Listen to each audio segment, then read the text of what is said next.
अस्सलाम वालेकुम। क्या हाल है आप सबका? उम्मीद है सब खैरियत से होंगे। मैं आज पिज़्ज़ा बना रही हूँ। पिज़्ज़ा बनाने की कंप्लीट रेसिपी जो है वो मेरे चैनल पे पहले से मौजूद है, तो मैं आपको रेसिपी साथ-साथ नहीं बताऊँगी। 2 तरह से मैं बनाऊँगी। एक तो जो प्लेन क्रस्ट के साथ बनाते हैं वो, और एक के अंदर मैं चीज़ की स्टफ़िंग करूँगी। ही कंट्रोवर्शियल सा टॉपिक लिया है मैंने बात करने के लिए। आपको जैसे कि वीडियो के टाइटल से पता चल गया होगा कि आज मैं बात करूँगी, अपना पॉइंट ऑफ व्यू बताऊँगी आपको कि ससुराल में सबका दिल जो है वो कैसे जीतना चाहिए। ऐसा क्या काम करना चाहिए बहुओं को कि ससुराल में आपकी इज़्ज़त हो और आपकी रिस्पेक्ट हो। और जब शादी होती है किसी लड़की की तो ज़्यादातर माएँ जो हैं वो ये बात समझाती हैं अपनी बेटियों को कि जब आपकी शादी हो जाएगी, आपने ससुराल जाना है, तो वहाँ पे खिदमत करके और अपने अच्छे रवैये से सबका दिल जीतने की कोशिश करनी है। आई नो बहुत सारे केसेस ऐसे भी होते हैं जिसमें माएँ ऐसा नहीं कहती, उलट भी होता है, लेकिन क्योंकि मेजॉरिटी है, हमारा कल्चर इस किस्म का है कि मोस्टली यही बात समझाई जाती है माँओं की तरफ से, तो इसलिए मैं जो मेजॉरिटी है उसी के ऊपर बात करूँगी। मेरा ये पॉइंट ऑफ व्यू है कि आपको किसी का भी दिल जीतने की क्या ज़रूरत है। अगर कोई इंसान सामने वाला ऐसा है जिसका दिल बहुत सख्त है, आप उसके लिए कुछ भी कर लो, मिट्टी हो जाओ, फिर भी वो आपको इज़्ज़त नहीं देगा, रिस्पेक्ट नहीं देगा, तो फिर तो अपने आप को ख़त्म करने वाली बात है। तो मेरे ख़्याल से ये सोचना कि हमने सबका दिल जीतना है, उसकी बजाय अगर आप ये सोचें कि मैंने सबकी इज़्ज़त या सबका ख़्याल इस वजह से रखना है कि इससे अल्लाह ताला राज़ी हो, तो उसमें फिर आपके लिए आसानी हो जाएगी और आपको बदले की ख्वाहिश जो है वो नहीं रहेगी। जैसे मिसाल के तौर पे अगर आप जॉइंट फैमिली सिस्टम में रह रहे हैं और आपके सास-ससुर जो है वो बुज़ुर्ग हैं, उनको हेल्प की ज़रूरत है, आप उनकी खिदमत करती हैं, आप उनका खाना बना के, उनके कपड़े वगैरह प्रेस करके रखती हैं, और ये काम आप इसलिए करती हैं कि इससे खुदा ताला राज़ी हो जाए। और ये सोचने की बजाय कि इन सब के दिल में मेरी इज़्ज़त बन जाए और मेरी तारीफ़ें हों और मेरी जो है वो घर में मुझे एक मान दिया जाए, अगर आप ये सोचने लग जाएं कि इससे खुदा ताला राज़ी होगा, तो आपको उनके रवैये जो होंगे वो तकलीफ़ नहीं देंगे इतना, क्योंकि बंदों को राज़ी करना बहुत मुश्किल काम है, अल्लाह को राज़ी करना आसान है। तो अजर की उम्मीद जो है वो भी इंसान को खुदा ताला से रखनी चाहिए। बाकी जहाँ तक ये बात है कि किसी के दिल में इज़्ज़त बना ली जाए अपनी, तो वो अगले बंदे के ऊपर डिपेंड करता है कि उसकी सोच कैसी है। बाज़ लोग जो हैं वो बहुत सख्त तबीयत के होते हैं, आप उनके लिए कुछ भी कर लो, वो खुश नहीं होते। बाज़ लोग इस तरह के होते हैं कि आप थोड़ा-सा भी उनके लिए करो तो वो उस पे भी बहुत ज़्यादा शुक्रगुज़ार हो जाते हैं। तो इसलिए दिल जीतने की बजाय अगर हमारी माएँ जो हैं वो अपनी बेटियों को ये समझाना शुरू कर दें कि तुमने अपनी रिस्पॉन्सिबिलिटीज़ को देखना है, उनको पूरा करना है और उसका अजर अल्लाह ताला से तलब करना है। तो उससे क्या होगा कि अगर किसी का रवैया तल्ख़ भी है तो वो फिर आपको उतना तकलीफ़ दे नहीं देगा, क्योंकि आपकी एक्सपेक्टेशन उससे कम हो जाएगी।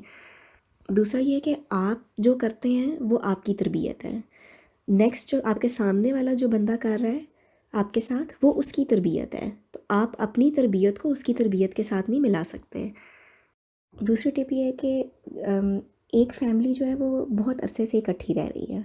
उसके अंदर जब एक नया फ़र्द आता है तो उसके ऊपर पूरी तरह से एतमाद करना या उसकी आदत का भी पता नहीं है, उसके मिज़ाज का भी पता नहीं है, तो इस वजह से बहुत सारी चीज़ों में घर के जो दूसरे फैमिली मेम्बर्स होते हैं उनको बहुत सारी इनसिक्योरिटीज़ होती हैं, जिसमें लड़के की जो बहनें हैं, यानी जो आपके नंदे हैं, उनको भी बहुत सारी इनसिक्योरिटीज़ हो सकती हैं, जो सास हैं उनको भी बहुत सारी इनसिक्योरिटीज़ हो सकती हैं, जिसकी वजह से आप घर वालों का सलूक जो है वो आपके साथ बुरा हो सकता है। उसमें सबसे बड़ी इनसिक्योरिटी ये होती है कि बहनों को ये इनसिक्योरिटी होती है कि ये हमारे भाई को हमसे दूर ना कर दें।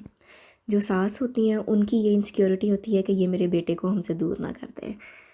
तो कहा तो यही जाता है कि ये हमारे घर का फ़र्द है, लेकिन वो जो ट्रस्ट है ना, वो बहुत आहिस्ता-आहिस्ता आता है, और यही ट्रस्ट जो है ये एक बहू को जीतना होता है जो किसी भी जॉइंट फैमिली सिस्टम के अंदर। तो बेसिकली अब क्या होता है कि घर वाले इस इनसिक्योरिटी में हैं, और जो नई नवेली दुल्हन है उसके ज़ाहिर है अपनी भी ड्रीम्स होती हैं शादी को लेके, और ये शुरू के टाइम ही होता है इंजॉय करने का और इकट्ठे टाइम स्पेंड करने का।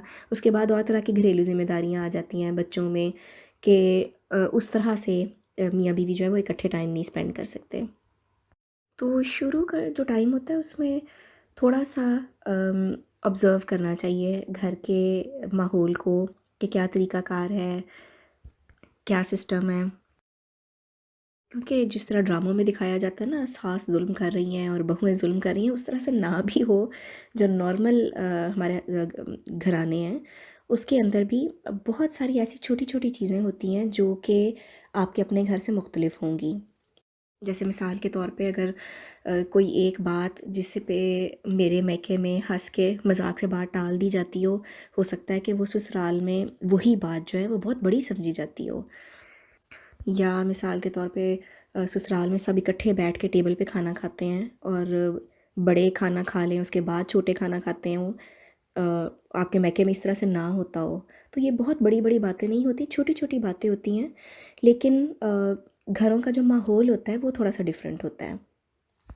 तो उन डिफरेंसेस को समझना और उसके ऊपर कॉम्प्रोमाइज़ करना ये बहुत ज़रूरी होता है। और ये जो डिफरेंसेस होते हैं, चाहे आपकी अपने ख़ानदान में शादी हुई हो या आपके अपने जानने वालों में ही क्यों ना शादी हुई हो, ये जब शादी होती है उसके बाद बहुत सारी ऐसी छोटी छोटी चीज़ें नज़र आती हैं जो आपको अपने घर से डिफरेंट लगती हैं। तो कोशिश करें कि शुरू के कुछ महीने जो हैं वो हर चीज़ में अपनी राय देने की कोशिश ना करें, हर चीज़ को बदलने की कोशिश ना करें। आपके पास पूरी ज़िंदगी पड़ी है, आराम से सुकून से सिर्फ चीज़ों को ऑब्ज़र्व करें, देखें, लोगों का मिजाज समझने की कोशिश करें कि किसका क्या मिजाज है, किसके मिजाज में जो है वो तेज़ी ज़्यादा है, किसके साथ आपको मुश्किल होगा टैकल करना, किसके साथ जो है वो आपको आसान होगा। तो ये चीज़ें जो हैं वो आपको शुरू में ऑब्ज़र्व करनी चाहिए, सिर्फ ऑब्ज़र्व करनी चाहिए और खामखा का रिएक्शन नहीं देना चाहिए। जिस तरह बाज़ लड़कियाँ होती हैं ना, वो फ़ौरन से कहेंगी कि नहीं ऐसे नहीं, ऐसे करना चाहिए। थोड़ा सा टाइम दें। आपका की मिसाल जो है ना उसी इंसान की तरह है जिसको जिस तरह नई नई जॉब मिली हो तो उसको अपने आप को प्रूव करने के लिए कि वो वाकई उसके लिए केपेबल है या उसके अंदर वो क्वालिटीज़ हैं, उसको टाइम लगता है। इसी तरह आपको भी अम, थोड़ा सा एडजस्ट होने में टाइम लगेगा। मैंने देखा बहुत सारी लड़कियां ये गलती करती हैं कि वो पहले दिन ही सब कुछ ठीक करने की कोशिश करती हैं। ऐसे नहीं होता। आपने अगर पूरी ज़िंदगी आपने साथ गुजारनी है तो उसके लिए आपको बहुत सारी चीज़ों को टाइम देना पड़ेगा। जिस जैसे कोई आदत आपको अपने हस्बैंड की बुरी लग रही है, घर वालों की बुरी लग रही है, तो वो 25 साल की पड़ी हुई आदत जो है वो एक दिन में चेंज नहीं होगी। उसके लिए आपको बहुत टाइम देना पड़ेगा। और आज की वीडियो के लिए एक आखिरी टिप ये है कि अपने आप को थोड़ा स्ट्रॉन्ग करें। खाम-खा बाज़ लोगों की आदत होती है क्रिटिसाइज़ करने की, खाम-खा कमेंट पास कर देने की। आप किसी के रवैये को नहीं बदल सकते, ये याद रखें। आप अपने आप को बदल सकते हैं। अगर किसी को सख्त जुमला बोलने की आदत है तो आप उसको नहीं चेंज कर सकते। हाँ, उसने जो जुमला बोला है उससे आप सुन के ख़ुद को कितनी तकलीफ़ पहुंचाते हैं और कितना आप अपने आप को हर्ट करते हैं उससे, ये आपके ऊपर डिपेंड करता है। इसलिए कोई भी अगर आपके कपड़ों पे कमेंट करता है, आपके जिस्मानी जो साख्त होती है उसके ऊपर करता है या किसी भी चीज़ के ऊपर करता है, वो उसकी सोच है। उसके कहने से आप वैसे नहीं बन जाओगे। इसलिए लोगों के क्रिटिसिज्म को थोड़ा मज़बूती के साथ उसको लें। बाज़ लड़कियाँ बहुत नाज़ुक सी होती हैं, ज़रा सी किसी ने बात कह दी तो बस उसी पे सारा दिन रोते रहना और टेंशन लेते रहना। तो इससे आपकी अपनी सेहत ख़राब होगी। थोड़ा सा अपने आप को मज़बूत बनाएं। और अगर आपकी ऐसी आदत है कि आप बहुत जल्दी हर्ट हो जाते हैं तो आप इस चीज़ को आहिस्ता आहिस्ता चेंज भी कर सकते हैं। आज की वीडियो में मैं इस टॉपिक पे सिर्फ इतनी ही बात करूँगी। ये टॉपिक इतना बड़ा है और एक अच्छे घराने के लिए सिर्फ एक आदमी का अच्छा होना ज़रूरी नहीं है कि सिर्फ बहू जो है सिर्फ वही एफ़र्ट डाले। अच्छे रिश्ते बनाने के लिए और भी लोगों का अच्छा होना बहुत ज़रूरी है। और इस टॉपिक के ऊपर इंशाल्लाह ताला आगे मज़ीद वीडियोज़ में भी मैं बात करूँगी। अगर आपको इस टाइप की वीडियोज़ अच्छी लग रही हैं तो मुझे कमेंट्स में लिख के ज़रूर बताइएगा। अगर आपने मुझे इंस्टाग्राम पे फॉलो नहीं किया तो आप वहाँ पे भी मुझे फॉलो कर सकते हैं। वहाँ मैं डेली अपडेट्स भी देती रहती हूँ और आपके साथ पर्सनली चैट भी हो सकती है। मेरा इंस्टाग्राम हैंडल इस टाइम आपको स्क्रीन पे नज़र आ रहा होगा।